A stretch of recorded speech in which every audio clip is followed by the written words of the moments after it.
Resuming debate. I mean it this time. The honourable member for Calgary, Rocky Ridge. Well, thank you, Mr. Speaker. Well, Bill C-63, as a Budget Implementation Act, reflects the general fiscal policy and spending announcements of last spring's budget, so it'll come as no surprise to any members here in the House or those listening at home that I am opposed to this bill, just as my colleagues were opposed to the budget itself. So this bill and the budget that preceded it contain a litany of misplaced priorities, broken promises, hypocrisy, and a preponderance of the type of style without substance that has characterized this Liberal government from the start. So having dispensed with the question of where I stand on the bill, I want to point out that this bill is actually more than just a Budget Implementation Act. It was an omnibus bill which contained a significant new spending commitment that was not included in the budget. A new commitment to fund the Asian Infrastructure Bank, surely a misplaced priority. This Budget Implementation Act enacts the Liberals' decision to jump at the opportunity, as they call it, to invest $500 million in an Asian infrastructure bank. And let's be clear about what this so-called investment really means. An actual investment in shares of an enterprise consists of a decision to place money at risk in the hope of receiving either profits paid to the shareholder in the form of dividends or an eventual gain from the profitable sale of the shares. So this bank's shares can't be resold for gain and they pay no dividends. The so-called investment is a spending commitment not included in the budget, which will go to capitalizing a Chinese government-controlled bank, a bank which experts at the Finance Committee say will not meet international standards for governance and transparency. It will make loans that are below investment grade and that have been given no grade from international rating agencies.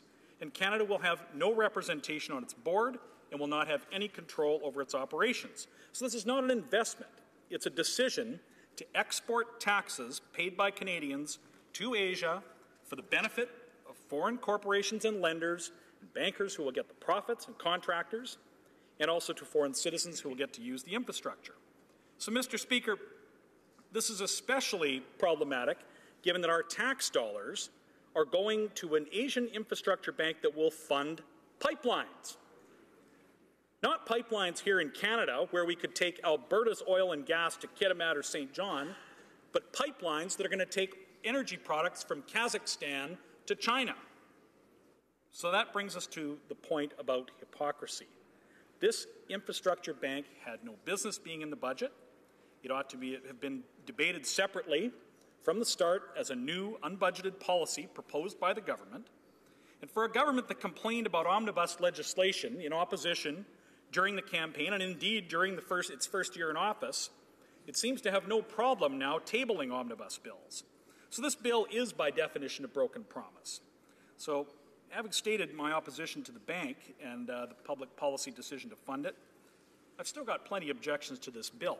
So the bill contains a measure that will further cause harm to the broader Canadian economy, but in particular harm to Alberta, and especially to the City of Calgary and my constituents. This act aims to curb the use of flow-through shares for exploration expenses for oil and gas projects. The changes proposed in this budget will reduce competition in the industry, diminish the incentive to drill new wells, slow development of Alberta's natural resources, favor large producers over smaller ones, and accelerate capital flight as companies leave the province for more business-friendly jurisdictions. Calgary is 3 years now into a downturn, triggered at first by the collapse in commodity prices, but severely aggravated by the actions of both this Liberal government and its allies in the provincial NDP in Alberta. Changes to exploration expense credits through flow-through shares is another attack on the energy sector by a government willfully blind to practical reality. The people of my riding can't understand why this government hates the energy business so much. They know that for years, energy exports have generated prosperity for Canadians in all provinces. The taxes from the industry have funded public services through the income tax it pays to the Crown and the spread of wealth throughout Canada through equalization payments. My constituents can't understand why this Liberal government just can't thank the industry for its many contributions and get out of the way. They can't understand why the Liberals will seek any opportunity to create another tax or another regulation to kill off a few more jobs in the energy sector. They want to know why this government just can't stop making things worse. Raising taxes on energy investors is not the way to foster growth and innovation. It's not the way to help create well-paying middle-class jobs. Indeed, it will help drive more jobs overseas and contribute to the brain drain that is well underway in Calgary. However, it does fit with this government's unrealistic and idealistic approach to energy and with its conceit that it always knows better. So, Mr. Speaker, this brings me to how this government always allows style to trump substance. For example, how they spent over $200,000 on the cover art for Budget 2017. So, Mr. Speaker, I have to admit, I've been waiting for weeks to weigh in on this subject, but it's been tough because of all the unbelievable things that this government has said, done, or been caught doing since this past summer. I mean, opposition topics have just been overwhelming. So, but today, let's talk about this. The finance minister's disclosure problems, even while he wags his finger at every other private corporation owner, and this revenue minister desperately trying to raise revenue on the backs of everyone from type 1 diabetics to minimum wage earning restaurant workers, it has made it tough to weigh in on this budget cover, but let's do so. It caught my attention when it was first printed, and I did comment on it in my speech in the spring. At that time, I thought it maybe was a bit Freudian how the Liberals had these illusionary doodles on its cover of imaginary things like infrastructure actually being built and solar-powered fishing boats, which I guess we now know were actually supposed to be icebreakers in the Arctic, solar power in the Arctic. But, well, I digress. The cover art, it was absurd and worthy of ridicule even before Canadians found out that the Liberals paid an advertising agency over $200,000 to produce it, and then wasted a bunch of Finance Department staff time, focus group together and dithering over looking at which photos of models that were being paid public money to try to look like ordinary Canadians. I mean, Mr. Speaker, you can't even make this stuff up. It would be funny if it weren't so ominous, because, Mr. Speaker, we know of the shameful history of the Liberal Party and advertising agencies. When we talk about Liberals paying advertising agencies, those who remember the last Liberal government know how it ends. Mr. Speaker, people have still been going to jail in this Parliament for the last time we talked about Liberals paying big money to advertising agencies.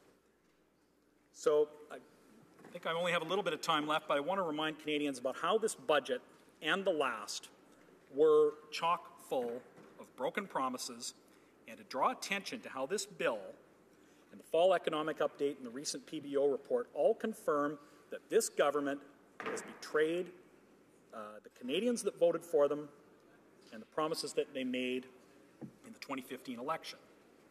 Indeed, analysts have confirmed that this Liberal government has run the largest per capita expansion of the federal government outside wartime or recession. That middle-class Canadians are now paying more income tax than they did under the previous government. They promised a maximum deficit of $10 billion, which would be used to fund infrastructure and then return to balance.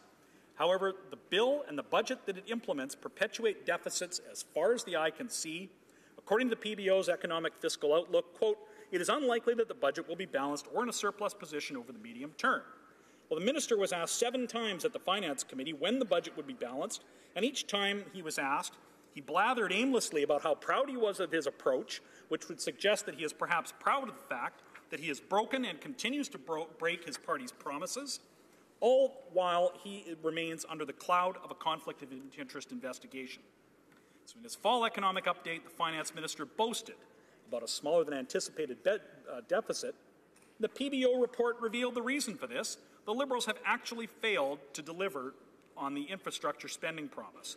The one thing that convinced voters to tolerate a return to deficits, the one thing Liberals promised which would actually improve the economy and the day-to-day life of Canadians, is the one thing that this tax and spend government can't effectively spend. So, Mr. Speaker, it would appear I'm just about out of time.